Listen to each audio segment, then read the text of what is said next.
Hello मेरे प्यारे भाइयों एवं बहनों, आप लोगों को हमारे इस YouTube चैनल पे स्वागत है। पिछले वीडियो में आप लोगों ने जो प्यार और सपोर्ट दिखाया है उसके लिए हम आप लोगों के दिल से शुक्रिया अदा करना चाहते हैं। जो प्यार दिखाया है और बहुत सारे भाई लोग का और बहुत सारे कुछ बहन लोग का भी कमेंट था, उन सभी को हम शुक्रिया अदा करने चाहते हैं जो इतना सपोर्ट और इतना प्यार दिखाया है। चलिए इसी के साथ एक शेर के साथ हम क्लास को स्टार्ट करते हैं कि तुम साथ हो जो अपने दुनिया को दिखा देंगे, हम मौत को भी जीने का अंदाज सिखा देंगे। तो चलिए इसी के साथ हम क्लास को स्टार्ट करते हैं। तो पिछले क्लास में हम लोग चाल और वेग तक पढ़ लिए थे। अब इस क्लास में हम लोग त्वरण से आगे पढ़ेंगे, यानी त्वरण से स्टार्ट करेंगे। ठीक है, तो त्वरण क्या होता है सबसे पहले। ठीक है, त्वरण क्या होता है, ये class English medium Hindi medium दोनों छात्र छात्राएं के लिए है। ठीक है, ये बाइलिंगुअल रहेगा आज। जैसे त्वरण क्या होता है, एक्सेलरेशन, इंग्लिश वाले एक्सेलरेशन क्या होता है। ठीक है, तो त्वरण सबसे पहले इसका परिभाषा लिखेंगे क्या कि वेग परिवर्तन की दर को, वेग परिवर्तन की दर को त्वरण कहते हैं। लेकिन ये तो किताबी भाषा हो गया मेरे दोस्त। अब चलते हैं अपने अंदाज में इसको समझाते हैं कि त्वरण आखिर होता क्या है ना। ये तो किताबी भाषा हो गया, ये तो आप किताब से भी पढ़ सकते हैं, किसी नोट्स से भी पढ़ सकते हैं, लेकिन इसको हम अपने अंदाज में आप लोगों को समझाते हैं। कैसे? सबसे पहला कि त्वरण होता क्या है, तो चलिए एक बहुत अच्छा एग्जाम्पल से हम लोग समझते हैं। मान लीजिए आप बाइक चला रहे, कोई भी मेरा भाई जो है वो बाइक चला रहा है, बाइक चला रहा है। ठीक है, बाइक चला रहा है, मान लिया जाए कोई भी मेरा भाई है, कोई भी मेरा भाई जो है बाइक चला रहा है। ठीक है, और बाइक चला रहा है तो क्या हो गया है कि इधर से तो वो स्लो स्लो आ रहा है, इधर से स्लो मोशन में आ रहा है, एकदम धीरे धीरे चलाते हुए आ रहा है। यहाँ पे कोई लड़की को देखा, जैसे ही किसी लड़की को देखा तो क्या हो गया, एक्सीलेटर को एकदम झाड़ के, एक्सीलेटर को क्या किया, एकदम झाड़ के स्पीड में निकाल दिया यहां से। यानी जैसी किसी भी लड़की को देखा तो क्या किया, एक्सीलेटर को एकदम झाड़ के ऐसे स्पीड को क्या किया, बढ़ा दिया। तो ये जो स्पीड को बढ़ाया है मेरे दोस्त, यानी जो वेग में परिवर्तन किया है, सडनली जो वेग में परिवर्तन किया है, क्या है, त्वरण है। जो क्या किया, किसी लड़की को देख के जो सडनली एक्सीलेटर जो झाड़ा है, यानी एक्सीलेटर पे ऐसे जो झाड़ा, यानी सडनली जो वेग में परिवर्तन किया है वो क्या है, त्वरण है। ठीक है, यानी सडनली यानी समय के साथ जो वेग में परिवर्तन किया उसको क्या बोलेंगे, त्वरण बोलेंगे मेरे दोस्त। तो ये समझ गए होंगे कि इधर से स्लो मोशन में जा रहा था, इधर से क्या था, एकदम स्लो मोशन में जा रहा था। कैसे? जैसे ही किसी लड़की को देखा तो क्या हो गया, वो अचानक से स्पीड को बढ़ा दिया, लहरिया कट मारने के लिए, दिखाने के लिए कि देखो हम स्पीड भी चलाते। तो जैसा ही एक्सीलेटर को बढ़ाया, यानी जैसे ही स्पीड बढ़ा, यानी वेग जैसे ही बढ़ा तो क्या हो गया, त्वरण हो गया। तो वेग बढ़ेगा, यानी जैसे ही वेग में परिवर्तन होगा तो उसको हम क्या बोलेंगे, त्वरण बोलेंगे, और वेग घटेगा तो उसको क्या बोलेंगे, मंदन बोलेंगे। तो आइए ग्राफ से हम लोग समझते, एकदम अच्छे से समझेंगे, एकदम सरल और सिंपल भाषा में समझेंगे। क्या कि वेग यानी वेग में परिवर्तन, यानी जब वेग, समय के साथ जब वेग बढ़ेगा तो त्वरण, याद रखिएगा, समय के साथ जब वेग बढ़ेगा तो त्वरण, और समय के साथ जब वेग घटेगा तो मंदन। एकदम आराम से समझिएगा। ठीक है, तो क्या हो गया, यहाँ पे वेग है हमारा, वेग बढ़ेगा तो त्वरण और वेग घटेगा तो मंदन। इंग्लिश में क्या बोल सकते हैं हम लोग कि जैसी वेलोसिटी बढ़ा, यानी वेलोसिटी क्या हुआ, इंक्रीज हुआ तो एक्सेलरेशन, और वेलोसिटी डिक्रीज हुआ तो रिटार्डेशन। वेलोसिटी क्या हुआ, वेलोसिटी इंक्रीज हुआ तो एक्सेलरेशन, और वेलोसिटी डिक्रीज हुआ तो रिटार्डेशन। सभी को समझ में आ गया होगा यहाँ तक। कोई भी भाई को किसी प्रकार का दिक्कत नहीं होना चाहिए, एकदम प्यार से समझिए। त्वरण क्या होता है, वेग परिवर्तन की दर को त्वरण कहते हैं। यानी वेग में अगर परिवर्तन हो रहा है, यानी वेग समय के साथ बढ़ रहा है तो त्वरण होगा, और वेग समय के साथ घट रहा है तो मंदन होगा। इंग्लिश मीडियम वाले छात्र समझेंगे कि अगर वेलोसिटी समय के साथ इंक्रीज हो रहा है तो क्या हो जाएगा, एक्सीलरेशन हो जाएगा, और वेलोसिटी समय के साथ डिक्रीज हो रहा है तो रिटार्डेशन हो जाएगा। किसी भी भाई बहन को यहां तक दिक्कत नहीं होना चाहिए। अब आगे चलिए समझते हैं इसमें क्या क्या है। यहां तक कोई भी भाई को दिक्कत नहीं होना चाहिए। त्वरण हो गया, वेग परिवर्तन की दर को त्वरण कहते हैं। डिफिनेशन अगर कोई भाई बहन लिखना चाहते हैं तो लिख सकते हैं, ठीक है। अब समझते हैं हम लोग चाल के प्रकार, ठीक है। चाल के प्रकार समझेंगे, ठीक है। चाल के प्रकार यानी types of speed, types of speed, ठीक है। पहला क्या है चाल के प्रकार यानी टाइप्स ऑफ स्पीड में सबसे पहला क्या है, एक समान चाल, ठीक है। पहला जो है मेरे दोस्त, एक समान चाल। एक समान चाल क्या होता है, तो इसको इंग्लिश में क्या बोलेंगे, यूनिफॉर्म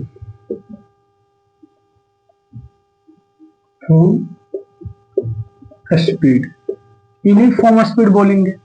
तो चलिए अब हम लोग इसको समझते हैं कि एक समान चाल क्या होगा। एकदम सीधा और सरल भाषा में समझेंगे। पहले डिफिनेशन लिख लेते हैं कि समान समय में जो समान समय में समान दूरी तय करे उसे एक समान चाल कहते हैं। जो भी मेरे प्यारे भाई बहन लिखना चाहेंगे इस परिभाषा को लिख सकते हैं। एक समान चाल का परिभाषा अगर लिखना है तो लिख सकते हैं क्या, जो समान समय में समान दूरी तय करे उसे एक समान चाल कहते हैं। जो समान समय में समान दूरी तय करे उसे क्या कहते हैं, एक समान चाल बोलेंगे। लेकिन एक किताबी भाषा हो गया, अब हम लोग अपने भाषा में समझेंगे हमेशा की तरह, ठीक है। तो आइए इसको अब समझते हैं। ये परिभाषा को मिटा देते हैं, ठीक है। इसका अब जरूरत नहीं है, बस जरूरत थोड़ा सा का है कि समान समय में समान समय में समान दूरी, ठीक है। अब समझते हैं कि इसका हम लोग कैसे समझ सकते हैं, कैसे, तो देखिए ऐसे समझेंगे कि समान, एक समान चाल क्या होता है, समान समय में समान दूरी। दूरी तो समय इधर लिखिए, इधर क्या लिखिएगा, दूरी लिखिएगा मेरे दोस्त, क्या दूरी। अब देखिए इसको समझेंगे। पहले मान लिया जाए कि हम लोग 1 आवर में, 1 आवर नहीं तो मानिए ना, ये ले लेते 5 मिनट ले लेते हैं। 5 मिनट में अगर हम लोग एक नहीं तो मानिए ना 5 मिनट नहीं तो 5, हाँ 5 मिनट में मानिए कि हम लोग 1 किलोमीटर आवर तय करते हैं। 1 किलोमीटर आवर, एक नहीं तो ऐसे ले लेते हैं ना, 5 मिनट में हम लोग कितना, 200 मीटर, 200 मीटर तय करते हैं। फिर 10 मिनट में 400 मीटर, फिर 15 मिनट में 600 मीटर। तो देखिए समझेंगे कैसे कि एक समान चाल क्या होता है, आइए समझ रहे हैं। 5 मिनट में 200 मीटर माने समान समय में समान दूरी, ठीक है। अगर 5 मिनट में हम लोग 200 मीटर दूरी तय कर रहे हैं तो अगला 5 मिनट में भी हम लोग 200 करेंगे। यानी डिफरेंस देखिए, ये 5 मिनट है, यहाँ 200 का डिफरेंस है। यानी अगला जो 5 मिनट है उसमें हम भी कितना किए हैं, 200 मीटर ही दूरी तय किए हैं। अगला 5 मीटर में 200 मीटर का दूरी तय किए हैं। यानी इससे समझिएगा, इस ग्राफ से समझिएगा कि समान समय में, समय क्या है 5 मिनट में 200, अगला 5 मिनट में 200 मीटर का, अगला 5 मिनट में 200 मीटर का। यानी समान समय में हम लोग क्या कर रहे हैं, समान दूरी को तय कर रहे हैं, ठीक है। 5 मिनट में 200 तो 10 मिनट में 400 तो 15 मिनट में 600। ये कैसे आया, तो 5 मिनट में 200 तो 5 दूना 10, यानी 2 का इसमें मल्टीप्लाई हुआ तो इसमें भी 2 का मल्टीप्लाई हुआ। इसमें भी कितना, 5 कितना था, 5 10 15, हाँ ठीक है, 5 10 15। तो इसमें भी अगर बढ़ा है 5 बढ़ा है 5 10 15, तो इसमें भी कितना बढ़ गया है, 2 बढ़ जाएगा। ठीक है, यानी 5 मिनट में हम लोग 200 मीटर, तो अगले 5 मिनट में 200 मीटर, तो अगले 5 मिनट में यानी 200 मीटर, तो कितना हो जाएगा, 5 मिनट में 200, 10 मिनट में 400 और 15 मिनट में 600 मीटर। तो ये क्या हो जाएगा हमारे पास, एक समान चाल। एक समान चाल क्या हो जाएगा, समान समय में समान दूरी जो तय करे उसी को क्या बोलेंगे, एक समान चाल बोलेंगे। इंग्लिश मीडियम वाले देखेंगे कि यूनिफॉर्म स्पीड क्या हो जाता है, जो सेम टाइम में सेम डिस्टेंस को कवर करे उसी को हम लोग क्या बोलेंगे, यूनिफॉर्म स्पीड बोलेंगे। सेम टाइम में सेम डिस्टेंस को जो कवर करे उसको हम लोग क्या बोलेंगे, यूनिफॉर्म स्पीड बोलेंगे। तो एक समान चाल में किसी भी भाई बहन को दिक्कत नहीं होना चाहिए। चलिए और अगला क्या है उसको हम लोग देखते हैं।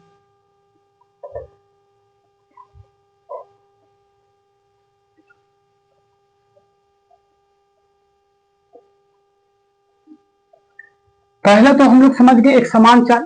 दूसरा देखिए क्या है, दूसरा असमान चाल।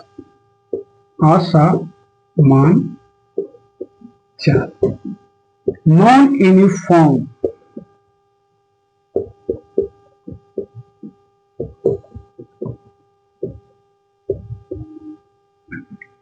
स्पीड। ठीक है, इसमें क्या होता है मेरे दोस्त, समान चाल में क्या था, समान समय में समान दूरी। ठीक है, इसमें क्या हो जाएगा, एक चीज समान होगा, या तो दूरी समान होगा या तो टाइम समान होगा, यानी समय समान होगा। तो इसमें क्या होता है कि समान समय में, ठीक है, समान समय में, समान समय में समान दूरी लिख सकते हैं। इसका डिफिनेशन परिभाषा लिखा देते हैं, जो समान समय में असमान दूरी तय करे उसे असमान चाल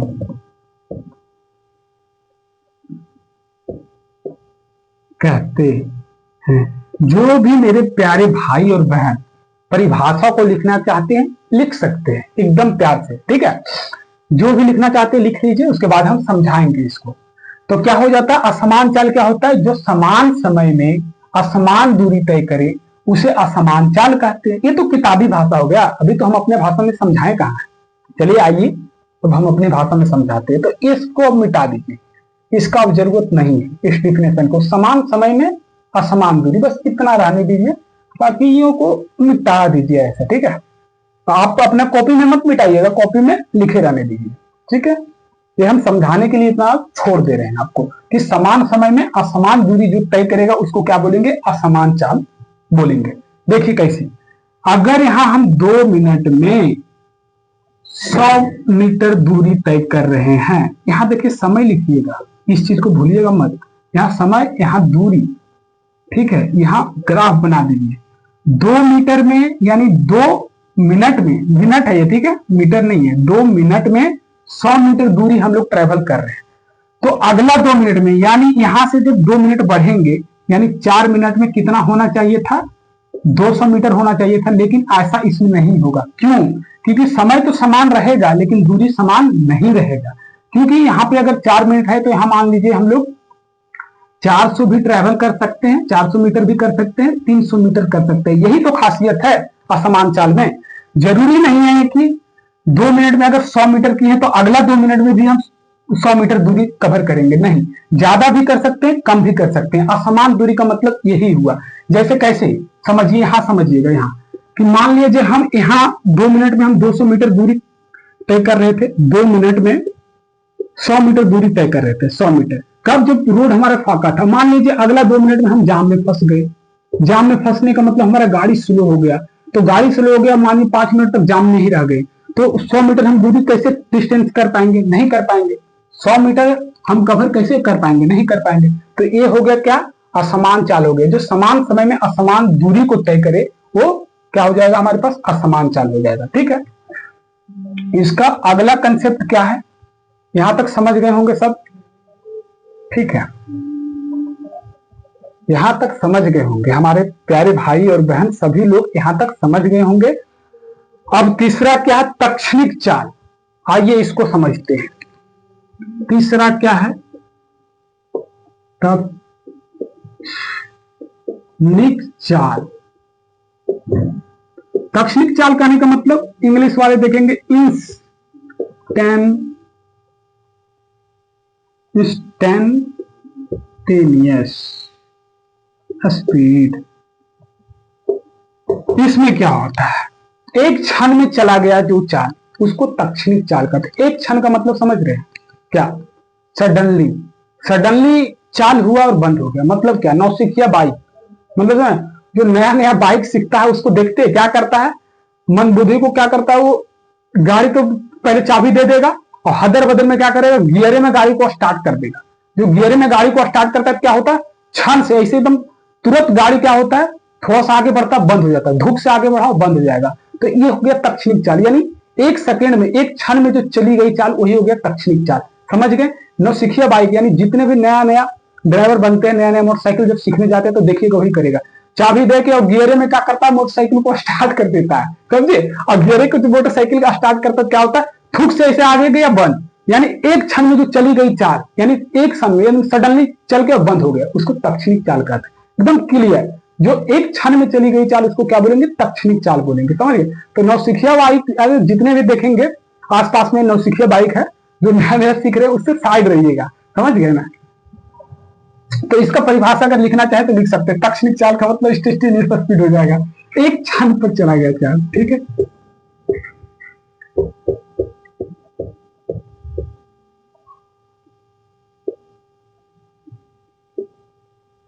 एक क्षण पर चली गई चाल, मैंने एक क्षण पे चली गई चाल को हम लोग तक्षणिक चाल बोलेंगे, ठीक है, सीधा लिखिएगा। एक क्षण पे चली गई चाल, एक क्षण एक क्षण पे चली गई चाल को तक्षणिक चाल बोलेंगे, ठीक है। तक्षणिक चाल क्लियर है। अब इसके बाद हम लोग क्या चलेंगे, तक्षणिक चाल समझ में आ गया होगा मेरे दोस्त, बहुत अच्छा समझ में आ गया होगा। अब हम लोग चलेंगे औसत चाल क्या होता है, ठीक है। औसत चाल, एवरेज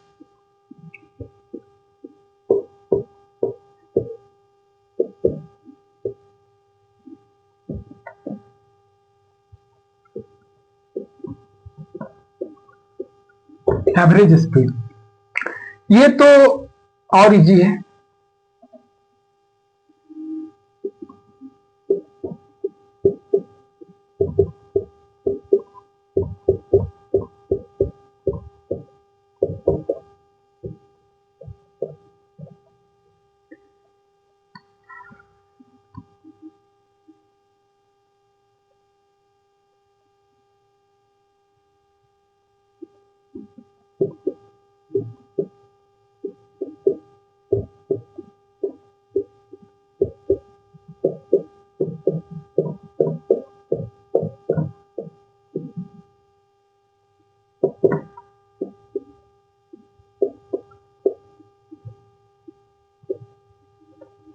देखिए ये क्या होता है, औसत चाल क्या होता है, किसी वस्तु द्वारा एकांक समय में तय की गई दूरी को औसत चाल कहते हैं। जितने भी हमारे प्यारे भाई बहन होंगे जो परिभाषा को लिखना चाहते हैं लिख लीजिए, एकदम प्यार से लिखिए कि किसी वस्तु द्वारा एकांक समय, एकांक समय में नहीं लिखे थे, लिख लीजिएगा, में किसी वस्तु द्वारा एकांक समय में तय की गई दूरी को औसत चाल कहते हैं, ठीक है। लिख लिए होंगे, अगर नहीं लिखे हैं तो वीडियो को पॉज कीजिए और एक बार देखिए, तब तक हम आगे बढ़ते हैं, ठीक है। इसके अभी समझाना बाकी है। औसत चाल क्या हो गया, एवरेज स्पीड क्या होगा, किसी वस्तु द्वारा एकांक समय में तय की गई दूरी को औसत चाल कहते हैं, ठीक है। एकांक समय में तय की गई दूरी को औसत चाल कहते हैं। ये हो गया क्लियर। अब चलिए इसका और आगे भी पढ़ते हैं। औसत चाल बराबर क्या होता है, कुल दूरी बटा कुल समय। हमारे जो इंग्लिश मीडियम के भाई बहन होंगे वो क्या लिखेंगे, एवरेज स्पीड को total distance, total distance by total time, ठीक है, लिख लेंगे। क्या होता है, औसत चाल बराबर क्या हो गया, कुल दूरी बटा कुल समय। ठीक है, इंग्लिश मीडियम वाले क्या देखेंगे, एवरेज स्पीड बराबर टोटल डिस्टेंस बटा टोटल टाइम। ठीक है, लिखिए एकदम प्यार से लिख लिए होंगे। अब चलते हैं आगे, औसत चाल तक हम लोग कंप्लीट पढ़ चुके हैं। ठीक है,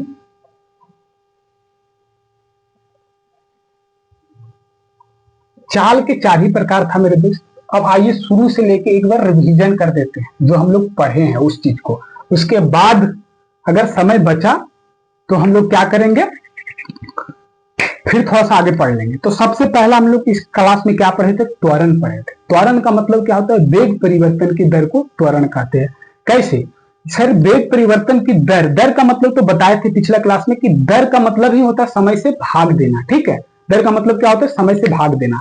तो सबसे पहले देखिए क्या पढ़ेंगे कि त्वरण क्या होता है। त्वरण क्या होता है, त्वरण में वेग परिवर्तन की दर को त्वरण कहते हैं। यानी जब वेग बढ़ेगा, ठीक है, अगर सडनली वेग समय के साथ अगर वेग बढ़ रहा है तो त्वरण, और समय के साथ अगर वेग घट रहा है तो मंदन। ठीक है, इंग्लिश मीडियम वाले हमारे भाई बहन समझेंगे कि एक्सीलरेशन क्या होता है। समय के साथ अगर वेलोसिटी इंक्रीज हो रहा है तो एक्सीलरेशन, और समय के साथ अगर वेलोसिटी डिक्रीज हो रहा है तो रिटार्डेशन। क्लियर। अब इसका हम लोग परिभाषा तो लिखे थे, फॉर्मूला नहीं लिख पाए थे। तो त्वरण का क्या होता है, त्वरण का क्या होता है, वेग में जो समय से भाग देंगे तो उसको त्वरण बोलते हैं। इसका यूनिट नहीं लिख पाए थे ना। तो वेग का क्या होता है, मीटर पर सेकेंड बटा टाइम का क्या होता है, सेकेंड। ये दोनों का मल्टीप्लाई करेंगे तो मीटर पर सेकेंड स्क्वायर, यानी त्वरण का जो एसआई मात्रक होगा वो क्या हो जाएगा, मीटर पर सेकेंड स्क्वायर। और एक्सेलरेशन लिखिएगा, एक्सेलरेशन का जो यूनिट होगा वो क्या होगा, मीटर पर सेकेंड स्क्वायर। मेरे भाई इसको वेलोसिटी बोल सकते हैं इंग्लिश मीडियम वाले, वेलोसिटी बटे टाइम। ठीक है, ये भी एक क्या है, सदिश राशि। त्वरण भी एक सदिश राशि। जितना जो आपस में सदिश राशि होगा ना वो सब आपस में देखिएगा मिलता जुलता है। कैसे बोलिएगा, कैसे, तो देखिए बताते हैं कैसे। विस्थापन में जब हम समय से भाग दे रहे थे मेरे भाई, विस्थापन में जब समय से भाग दे रहे थे तो क्या निकल रहा था, वेग। और वेग में जो समय से भाग दे रहे हैं तो क्या निकल रहा है मेरे दोस्त, मेरे भाई, मेरे बहन, त्वरण। ठीक है, तो त्वरण भी सदिश है, वेग भी सदिश है, विस्थापन भी सदिश है। पूरा क्लास मोशन खत्म होते होते आपको सदिश और अदिश में कभी भी कंफ्यूजन नहीं रहने देंगे। ठीक है, ये अदिश हो जाएगा। क्या हो जाएगा, अदिश हो जाएगा। समय तो अदिश ही है क्योंकि इसमें दिशा की जरूरत पड़ती नहीं। और ये तीनों क्या है, सदिश है। ये भी सदिश है, ये भी सदिश है, ये भी सदिश है। यहां तक क्लियर हो गया होगा। त्वरण में और कुछ है नहीं। त्वरण तो समझ ही गए, जो वेग परिवर्तन की दर को, अगर वेग बढ़ेगा समय के साथ, अगर वेग बढ़ेगा तो त्वरण, समय के साथ अगर वेग बढ़ेगा तो त्वरण, और समय के साथ वेग घटेगा तो मंदन। यहां तक क्लियर था। त्वरण का एसआई मात्रा अगर पूछ दे तो मीटर पर सेकंड स्क्वायर होता है। त्वरण बराबर वेग परिवर्तन बटा समय हो जाता है। इंग्लिश मीडियम वाले acceleration velocity by time, meter पर सेकंड बटा सेकंड को अगर मल्टीप्लाई, दोनों मल्टीप्लाई हो जाएगा तो मीटर पर सेकंड स्क्वायर हो जाएगा। त्वरण क्या होता है, वेक्टर क्वांटिटी होता है। ठीक है, त्वरण vector quantity, velocity vector quantity, displacement vector quantity. Time क्या होता है, स्केलर क्वांटिटी यानी अदिश राशि। कोई दिक्कत यहां तक नहीं होना चाहिए। इसके बाद क्या पढ़े थे, टाइप्स ऑफ स्पीड पढ़े थे, चाल के प्रकार पढ़े थे। तो पहला चाल के प्रकार में क्या पढ़े थे, एक समान चाल। एक समान चाल क्या होता है, जो समान समय में, समान समय में समान चाल। अगर 2 मिनट में 5 मीटर हम दूरी तय कर रहे हैं तो अगला 2 मिनट में भी 5 मीटर, यानी 2 मिनट में 5 मीटर, तो अगला 2 मिनट में, यानी 2 मिनट में 4 हो जाएगा 2 बढ़ के, और अगला 5 जो है 10 हो जाएगा बढ़ के। तो बस सीधा समझना, एक समान चाल माथा में बैठाइए, एक समान चाल जो समान समय में समान दूरी, क्या समान समय में जो समान दूरी को तय करे उसी को क्या बोलेंगे, एक समान चाल बोलेंगे। क्लियर। दूसरा क्या पढ़े थे, असमान चाल। असमान चाल में एक चीज को ध्यान रखिएगा, या तो दूरी को समान करिए या तो समय को समान करिए। एक चीज, दोनों में से, समय और दूरी में से एक चीज समान रहेगा। तो हम क्या करते हैं, समय को समान रखते हैं, दूरी को असमान रखते हैं। तो असमान चाल क्या हो जाएगा, जिसमें क्या होता है, समान समय में असमान दूरी, उसे क्या बोलेंगे, असमान चाल बोलेंगे। तत्क्षणिक चाल क्या होता है, तत्क्षणिक चाल, तक्षणिक चाल का मतलब ऐसे करता है, क्या करता है, स्टार्ट करता है, क्या करता है, जैसे स्टार्ट किया धूप से ऐसा स्टार्ट होकर के क्या हो जाता है, बंद हो जाता है, समझ गए। तो ये हो गया तक्षणिक चाल हो गया। तक्षणिक तक यहां तक के लिए औसत चाल क्या हो जाता है, औसत चाल में कुल दूरी, जितना आप दूरी तय किए उस टोटल दूरी, ठीक है, यानी कुल दूरी बटा कुल समय। यहां तक किसी भी भाई बहन को दिक्कत नहीं होना चाहिए। चलिए इसके बाद हम लोग पढ़ते हैं गति के समीकरण, ठीक है। चलिए गति के समीकरण में क्या क्या पढ़ना है, कुछ नहीं है। गति के समीकरण का जो खोज है मेरे दोस्त, वो किसने किया था, कोई बता सकते हैं? नहीं। तो हम बताते हैं फिर, गैलीलियो साहब ने। किसने? गैलीलियो साहब ने। नोट डाउन कर लीजिएगा, ठीक है। गति के समीकरण का खोज, खोज और तीनों पढ़ लेते, 3 समीकरण होता है गति के समीकरण का खोज, ठीक है। पहला क्या होता है, गैलीलियो साहब ने किया था, इसको ले लीजिएगा, गति के समीकरण, ठीक है। इक्वेशन ऑफ मोशन लिख सकते हैं, इंग्लिश वाले क्या लिख सकते हैं, इक्वेशन ऑफ मोशन, ठीक है, इक्वेशन ऑफ मोशन। तो पहला समीकरण क्या होता है मेरे दोस्त, v बराबर u प्लस ए टी, ठीक है, v बराबर u प्लस ए टी, ठीक है। दूसरा क्या होता है, s बराबर U T plus half A T square. ये पहला समीकरण हुआ मेरे दोस्त, मेरे भाई। दूसरा हो गया। तीसरा क्या होता है, v स्क्वायर बराबर यू स्क्वायर प्लस 2as। यही तक तो पढ़ना था हम लोग को, यही तक तो पढ़ना था। इक्वेशन ऑफ मोशन क्या होता है, फर्स्ट इक्वेशन अगर पूछ दे, v बराबर u प्लस ए टी, जो कि हम लोग इस फार्मूला को हम लोग कहां से निकाल सकते हैं, एक्सीलरेशन से। हम बताना भूल गए थे, उसके लिए माफी चाहते हैं, अभी बता देंगे, ठीक है। v बराबर u प्लस ए टी, ये पहला समीकरण है। s बराबर U T plus half A T का स्क्वायर, दूसरा समीकरण है। v स्क्वायर बराबर यू स्क्वायर प्लस 2as, ये तीसरा समीकरण है। तो गति के समीकरण का खोज गैलीलियो साहब ने किया था, ये भी लिख ही लो,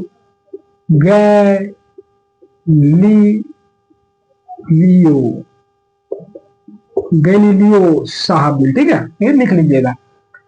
तो याद हो जाना चाहिए, क्लास में ही याद होना चाहिए, क्लास में ही याद होना चाहिए। गति के समीकरण का पहला क्या है, v बराबर u प्लस ए टी, पहला। दूसरा क्या है, s बराबर U T plus half A T के स्क्वायर। तीसरा क्या है, v स्क्वायर बराबर यू स्क्वायर प्लस 2as। जब हम बोल रहे हैं तो उसको साथ में दोहराइएगा।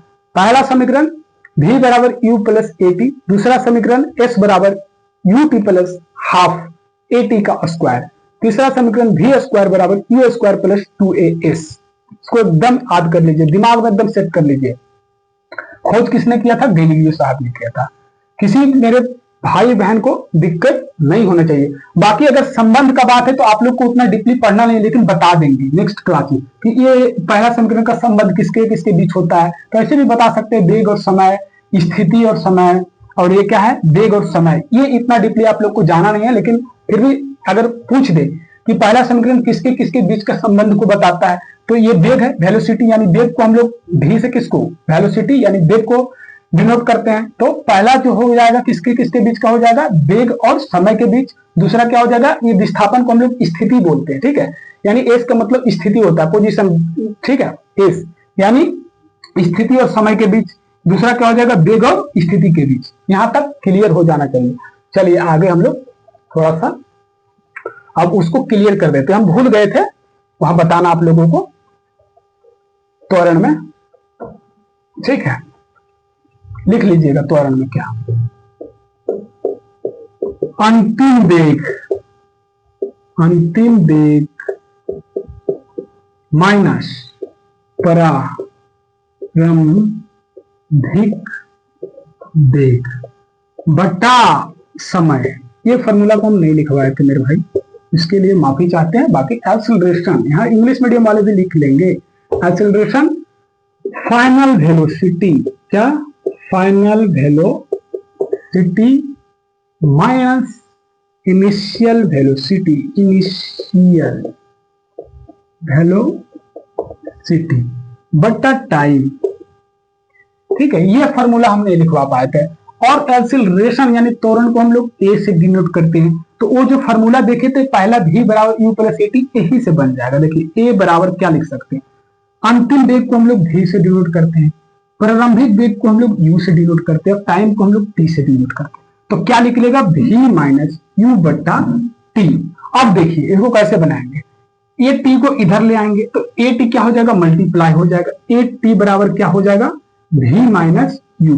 अब हमको चाहिए क्या, v का मान चाहिए, तो v को क्या करेंगे, यही रहने देते हैं, u को इधर ले आएंगे तो क्या हो जाएगा, अगर u माइनस में है बराबर के इधर आएगा तो क्या हो जाएगा प्लस में, यानी ए टी प्लस यू बराबर v। तो इसको ऐसे भी लिख सकते हैं v बराबर u plus A T. Simple, ये फर्स्ट जो समीकरण है यही से आया था मेरे दोस्त, ये हम बताना आपको भूल गए थे, इसके लिए माफी चाहते हैं। चलिए इसको नोट डाउन कर सकते हैं, चलिए नोट डाउन कर लिए होंगे। अब आगे बढ़ते हैं नहीं, अब आज का क्लास यही तक रखते हैं, समझ गए। अंत में आप लोगों से यही कहना चाहेंगे कि जिस तरह से पिछले वीडियो में आप लोगों ने अपना प्यार और सपोर्ट दिखाया है, आगे भी इसी तरह से आप लोग अपना प्यार और सपोर्ट बनाए रखिएगा।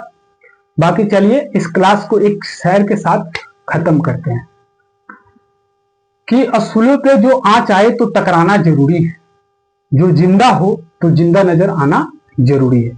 जय हिंद मेरे दोस्त, दबा के शेयर कीजिए, लाइक कीजिए और सब्सक्राइब कीजिए। जय हिंद।